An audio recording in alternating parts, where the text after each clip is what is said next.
L'IA a complètement révolutionné la façon de faire. Clairement. Pour moi, la première chose qui était contraignante avant, c'était les moyens financiers. Ouais.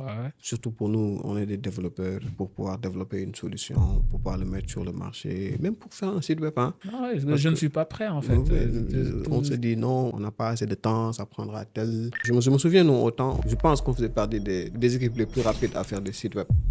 Parce Ouais. que dans notre cursus, on s'amusait à reprendre les sites comme Facebook. On a essayé de reprendre en tout cas la page d'accueil de Facebook, Twitter. On aimait ça en fait. Et on se donnait les challenges de le faire en une semaine, en 2 semaines. On était content quand on arrivait à faire ça, en Ouais, réalité. Parce qu'effectivement, on était bien par rapport aux standards avant. Mais clairement. aujourd'hui, faire une landing page, si tu prends une semaine, ça veut dire que vraiment, mon gars, tu es en retard. Tu vois, pour moi, ça, c'est le premier changement. On s'en rend pas compte. C'est que le time to market, il a drastiquement diminué. Et on parle de quelque chose qui prenait 6 mois à maintenant quelque chose qui prend 6 heures, littéralement. Effectivement, tu as très raison sur cette rapidité-là que ça crée dorénavant. Avant de te lancer, tu te posais énormément de questions. Tu as tout ce overthinking-là. Toi, les gens un peu perfectionnistes qui vont réfléchir à la chose, réfléchir énormément avant de pouvoir en fait faire le premier pas.